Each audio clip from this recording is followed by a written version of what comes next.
Assalamualaikum warahmatullahi wabarakatuh. Saya Dika Anggraini selaku kepala ruangan hari ini. Di sini kita melakukan kegiatan pre-conference Dinas Station pada pukul 9 pagi. Agenda pada hari ini pembukaan pre-conference yang sedang saya lakukan. Selanjutnya adalah pemaparan peran Katim 1 dan 2 serta pembagian perawat pelaksana dan pembacaan terapi serta planning dan penunjukan PJ Dinas Sore serta pemaparan kasus oleh PP. Baiklah, silakan Katim 1 untuk menyampaikan pemaparan peran dan pembagian perawat pelaksana serta terapi dan planning pada hari ini serta penunjukan PJ Dinas Sore. Terima kasih pada Bu Faru atas waktu dan kesempatannya. Kami dari tim 1 itu menangani 6 pasien. Yang pertama itu di kamar 1 dengan Tuan S, itu rencana USG dengan keluhan kabur di bagian mata sebelah kanan dan berair. Untuk terapinya itu injeksi setrin jam 12. Selanjutnya untuk Tuan B itu dengan keluhan sakit kaki bagian paha dalam sebelah kanan, kepala sakit. Untuk terapinya itu terpasang infus RL. Selanjutnya injeksi printer jam 18 atau jam 6 nanti sore. Selanjutnya untuk Tuan Z itu keluhannya pilek, dahaknya terdapat dikit-dikit. Untuk terapi injeksinya itu terpasang RL. Dan untuk obatannya itu ranitidin dan MP jam 3 nanti sore. Selanjutnya itu di kamar 2 ada Tuan I dengan keluhan sesak, batuk dan dahaknya terdapat dahak, dan untuk tanda-tanda vitalnya tekanan darahnya tinggi. Selanjutnya untuk terapinya itu terpasang infus RL dan akan dilakukan nebu convenient plus full milkos pada jam 10 nanti siang. Untuk B2 itu dengan Tuan K, keluhannya itu kaki bengkak, masih terasa sakit saat bergerak. Untuk terapi yang telah dilakukan itu pemasangan RL dan injeksi setroasin. Selanjutnya itu di kamar 3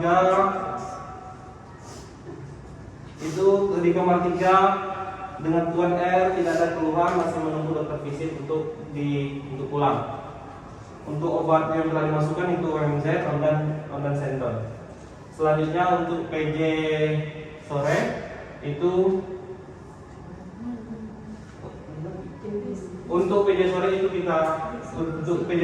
DSI.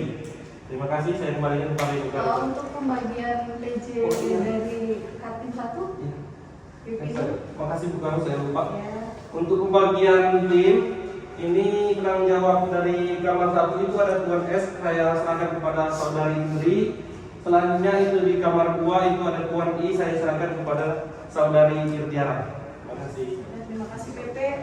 Untuk Katim 2, pembagian dan pemaparan. Baiklah, terima kasih kepada Ibu Karu yang telah memberikan kesempatan kepada saya untuk menyampaikan hasil kunjungan pada pasien, keluhan serta pembagian tugas pada hari ini. Nah, untuk pembagian hari ini, saya sebagai Katim 2 di sini dengan anggota untuk perawat pelaksananya itu ada Reza dan Mahija. Nah, untuk PJ yang di kamar saya ambil itu kamar 4 sama kamar 5. Untuk kamar 4, Nyonya S sudah diberikan terapi RL, terpasang RL 20 kali tetes 20 kali per menit. Untuk keluhannya itu mual muntah dan akan diberikan obat sindrom pada pukul 11. Untuk Nyonya M itu nanti akan diberikan drip antarin jam 8 dan injeksi ceftriaxone jam 9. Dan keluhannya itu pegel-pegel dan nyeri perut menjalar sampai ke pinggang. Sudah terpasang RL dengan tetes 20 kali per menit. Untuk Monade itu nanti akan diberikan terapi KSR, obat oral pukul 1.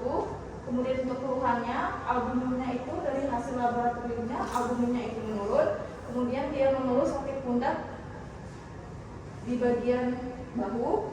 Terus untuk Nyonya A itu sudah terpasang ml, cairan ml 20 kali tetes per menit. Kemudian akan diberikan terapi zik injeksi dan sama rilur jam 9. Untuk keluhannya itu mual juga, kemudian dia BAB dari semalam, dia itu udah BAB satu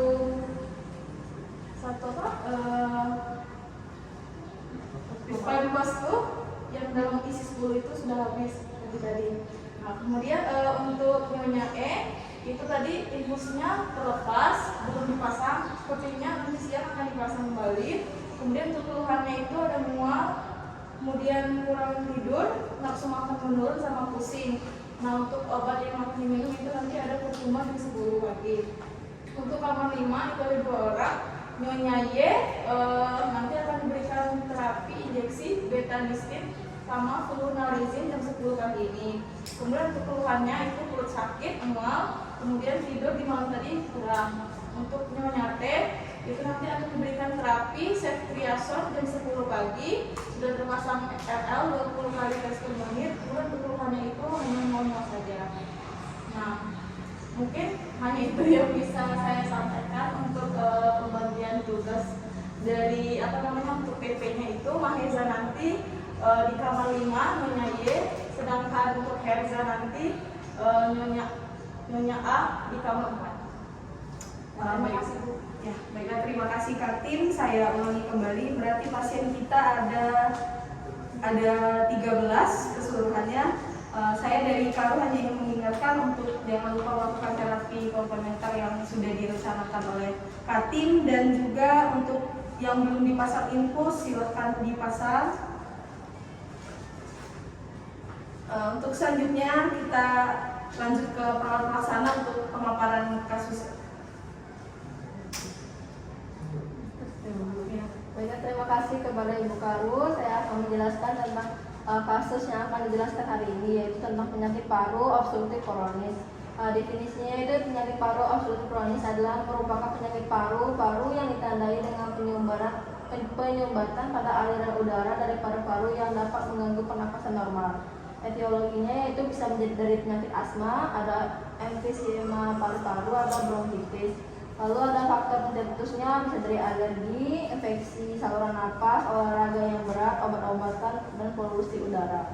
Untuk klarifikasinya ada derajat 0 yaitu ketika memiliki satu atau lebih gejala batuk kronis, prodiksi sputum dan disnu. Untuk derajat 1 PPOK ringan dengan atau tanpa batuk dengan derajat sesaknya 0 sampai 1.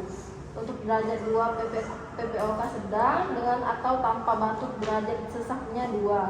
Untuk derajat ketiga PPOK berat dengan sesak napas derajat 3 dan 4.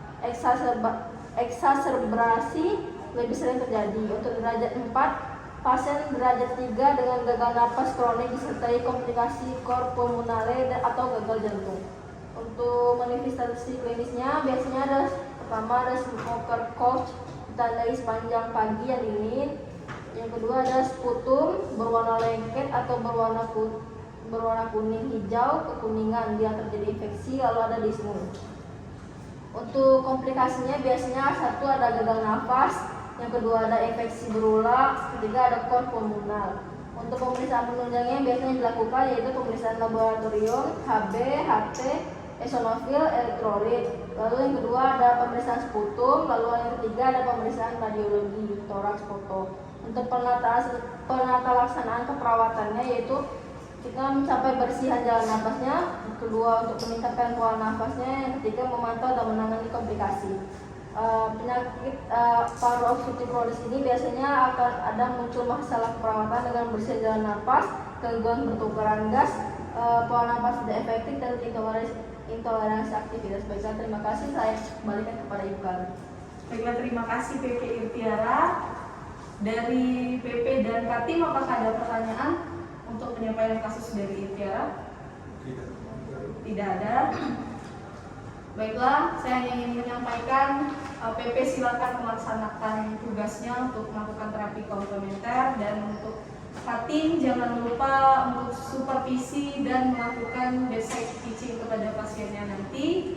Semoga kita dilindungi oleh Tuhan Yang Maha Esa, dan semoga kita selalu sehat, tetap semangat untuk menjalani hari ini. Sebelum saya tutup, mari kita berdoa terlebih dahulu. Silakan PP Herza untuk memimpin doa pada hari ini. Untuk kelancaran kita pagi ini, diberikan kemudahan dan kesembuhan pada pasien kita. Mari kita berdoa.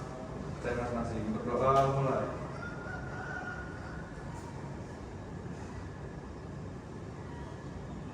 Berdoa selesai. Untuk mengakhiri dinas pagi hari ini, mulai. Untuk memulai dinas pagi pada hari ini, marilah kita membakar semangat kita terlebih dahulu dengan yel-yel. Silakan Saudara Evan dulu memimpin.